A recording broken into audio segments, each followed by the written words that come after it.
Assalamualaikum warahmatullahi wabarakatuh. Perkenalkan, saya M. Ginalia Ramdan. Di sini saya akan menjelaskan bagaimana cara menyusun rencana pembelajaran pelaksanaan pembelajaran atau RPP sebagai tugas pengganti ujian akhir semester mata kuliah PPM. Yang pertama, kita perlu tahu apa itu RPP. Jadi RPP merupakan rencana pembelajaran yang dikembangkan secara rinci dari suatu materi pokok atau tema tertentu yang mengacu pada silabus. Pada kurikulum 2013, komponen RPP harus memuat 4 hal, yaitu penguatan pendidikan karakter atau PPK, 4C, communication, collaboration, critical thinking, and problem solving, dan creativity and innovation. Yang ketiga adalah literasi, dan yang keempat adalah high order thinking skill, HOTS, atau kemampuan berpikir tingkat tinggi.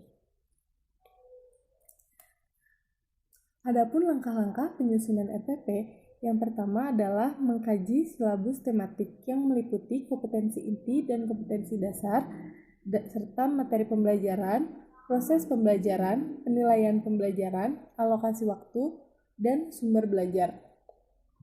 Nah, karena penyusunan RPP itu mengacu pada suatu silabus, jadi kita perlu mengkaji silabus tersebut. Nah, yang kedua adalah merumuskan indikator pencapaian kompetensi dasar. Yang ketiga ada mengembangkan materi pembelajaran. Materi pembelajaran dapat berasal dari buku pembelajaran atau buku siswa dan buku panduan guru, ataupun sumber belajar lainnya. Yang keempat, ada menjabarkan kegiatan pembelajaran. Nah, pada tahapan ini, kita menjabarkan kegiatan pembelajaran yang ada pada silabus dalam bentuk yang lebih operasional berupa pendekatan saintifik disesuaikan dengan kondisi siswa dan satuan guru, termasuk penggunaan media, alat, bahan, dan sumber belajar. Yang selanjutnya ada menentukan alokasi waktu untuk setiap pertemuan. Pada tahapan ini, kita menentukan alokasi waktu untuk setiap pertemuan berdasarkan alokasi waktu pada silabus. Alokasi tersebut dibagi ke dalam 3 kegiatan, yaitu kegiatan pendahuluan, kegiatan inti, dan kegiatan penutup. Yang selanjutnya ada mengembangkan penilaian pembelajaran. Mengembangkan penilaian pembelajaran dengan cara menentukan lingkup, teknik, dan instrumen penilaian serta pembuatan pedoman penskoran. Yang selanjutnya ada menentukan strategi pembelajaran remedial. Setelah kita mengembangkan penilaian pembelajaran, maka kita akan mendapatkan hasil dari penilaian tersebut. Selanjutnya kita menentukan strategi pembelajaran untuk remedial. Yang selanjutnya, yang terakhir adalah menentukan media, alat, bahan, dan sumber belajar yang disesuaikan dengan keadaan siswa dan materi yang akan kita ajarkan pada proses pembelajaran. Adapun komponen RPP berdasarkan Permendikbud nomor 22 tahun 2016 adalah sebagai berikut. Yang pertama ada identitas sekolah berupa nama satuan pendidikan. Nah, jadi nama satuan pendidikan itu harus termuat dalam RPP. Yang kedua ada identitas mata pelajaran atau tema atau subtema. Yang ketiga ada kelas dan semester. Yang keempat ada materi pokok yang akan diajarkan. Yang kelima ada alokasi waktu. Alokasi waktu ini ditentukan sesuai dengan keperluan untuk pencapaian kompetensi dasar dan beban belajar dengan mempertimbangkan jumlah jam pelajaran yang tersedia pada silabus dan kompetensi dasar yang harus dicapai. Nah, selanjutnya ada tujuan pembelajaran yang dirumuskan berdasarkan kompetensi dasar. Nah, tujuan pembelajaran ini menggunakan kata kerja operasional yang dapat diamati dan diukur, yang mencakup sikap, pengetahuan, dan keterampilan. Nah, selanjutnya ada kompetensi dasar dan indikator pencapaian kompetensi. Selanjutnya ada materi pembelajaran. Nah, materi pembelajaran ini memuat fakta, konsep, prinsip, dan prosedur yang relevan dan ditulis dalam bentuk butir-butir sesuai dengan rumusan indikator ketercapaian kompetensi. Yang selanjutnya ada metode pembelajaran. Dalam RPP juga termuat metode pembelajaran apa yang akan kita gunakan. Itu disesuaikan dengan suasana belajar atau kompetensi dasar yang akan kita capai. Yang selanjutnya ada media pembelajaran. Berupa alat bantu proses pembelajaran untuk mencapai materi pembelajaran. Selanjutnya ada sumber belajar. Sumber belajar ini dapat berupa buku, media cetak, dan elektronik, alam sekitar, ataupun sumber belajar lainnya yang relevan. Itu sesuai dengan kebutuhan dan materi apa yang kita ajarkan, juga bagaimana kondisi siswa yang akan menerima materi tersebut. Yang selanjutnya adalah langkah-langkah kegiatan pembelajaran. Nah, dalam RPP juga termuat langkah-langkah kegiatan pembelajaran berupa kegiatan pendahuluan, kegiatan inti, dan kegiatan penutup. Dan yang terakhir ada penilaian, seperti instrumen penilaian dan pedoman penskoran, yang ditinjau dari penilaian keterampilan, sikap, dan pengetahuan.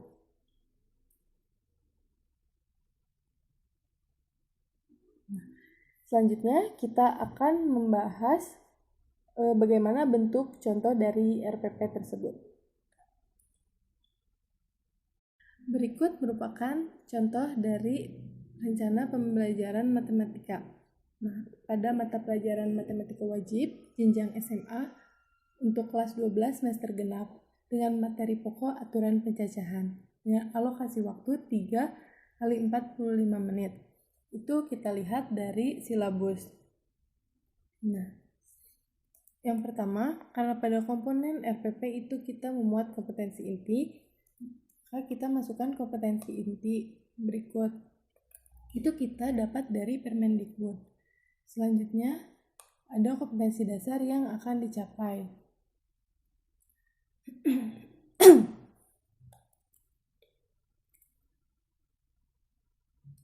Nah, pada kompetensi dasar untuk materi ini itu ada menganalisis aturan pencacahan, aturan penjumlahan, aturan perkalian, permutasi, dan kombinasi melalui masalah kontekstual, dan menyelesaikan masalah kontekstual yang berkaitan dengan kaidah pencacahan, aturan penjumlahan, aturan perkalian, permutasi, dan kombinasi. Nah, selanjutnya pada RPP memuat tujuan pembelajaran.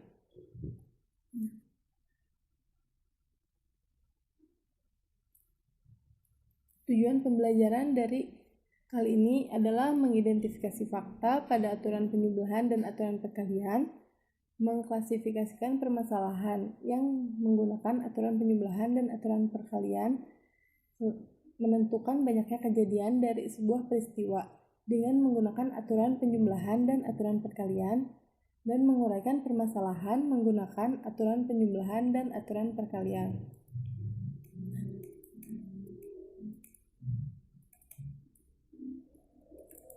Materi pembelajarannya itu kaidah pencacahan, yaitu aturan penjumlahan, aturan perkalian, permutasi, dan kombinasi. Pada RPP ini kita menggunakan metode pembelajaran discovery learning. Itu kita lihat dari langkah-langkah pembelajaran yang kita gunakan, bagaimana bentuk pembelajaran discovery learning. Jika kita memilih metode pembelajaran discovery learning, maka pada langkah-langkah pembelajarannya juga kita harus memperhatikan bagaimana bentuk dari metode pembelajaran discovery learning tersebut. Selanjutnya, kita menentukan media, alat, dan sumber belajar. Karena pada kegiatan belajar kali ini, itu kita memerlukan lembar kerja siswa, lembar penilaian, spidol, papan tulis, laptop, proyektor, dan kartu bridge. Karena kita menggunakan media pembelajaran yaitu kartu bridge. Dan kita menggunakan sumber belajar berupa buku siswa matematika SMA kurikulum 2013 kelas 12. Kemendikbud RI 2018 serta pengalaman peserta didik dan guru. Pada langkah pembelajaran, pada 15 menit pertama, kita melakukan pembukaan dengan salam pembuka, membaca doa sebelum pembelajaran, dan guru memeriksa kehadiran siswa. Selanjutnya, guru mengajukan pertanyaan mengenai materi prasyarat untuk mengetahui kemampuan awal siswa. Selanjutnya, guru memberikan motivasi belajar mengenai materi kaidah pencacahan dengan menyampaikan tujuan pembelajaran. Dan yang terakhir,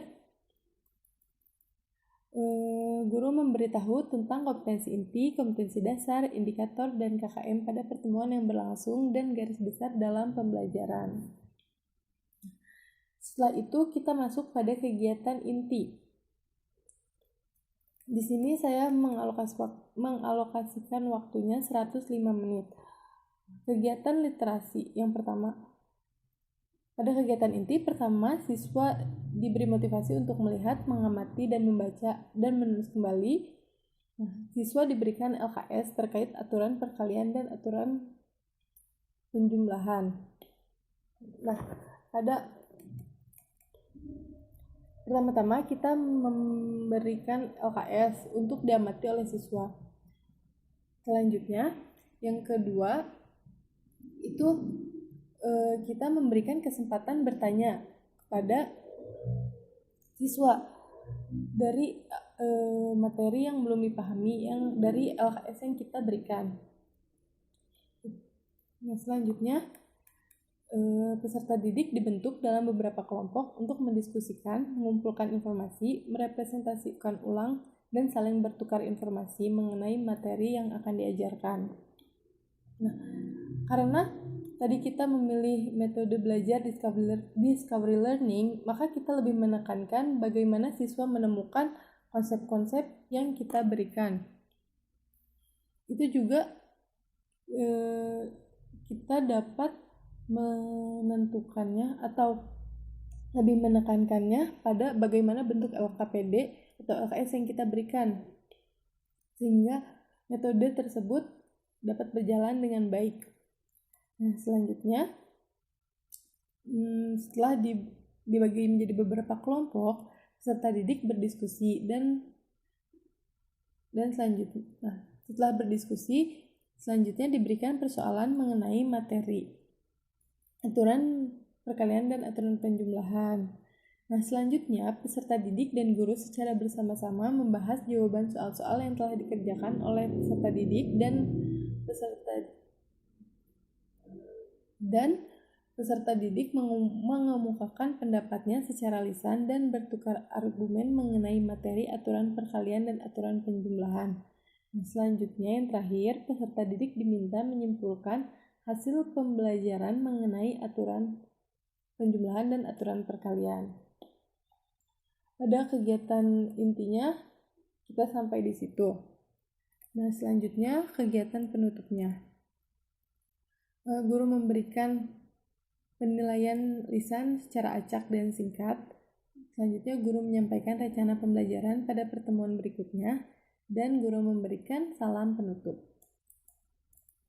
Dan selanjutnya pada penilaiannya di sini karena tadi kita memberikan LKS kepada siswa, maka penilaian pengetahuannya itu diambil dari penilaian lembar kerja siswa dan tes tertulis mengenai materi aturan penjumlahan dan aturan perkalian.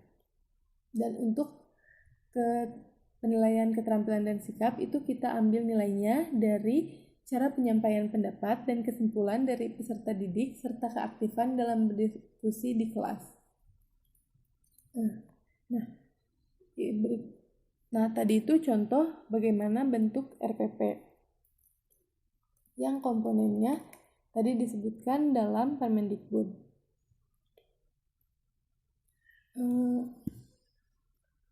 Mungkin hanya sekian pemaparan yang dapat saya sampaikan. Kurang dan lebihnya mohon maaf. Assalamualaikum warahmatullahi wabarakatuh.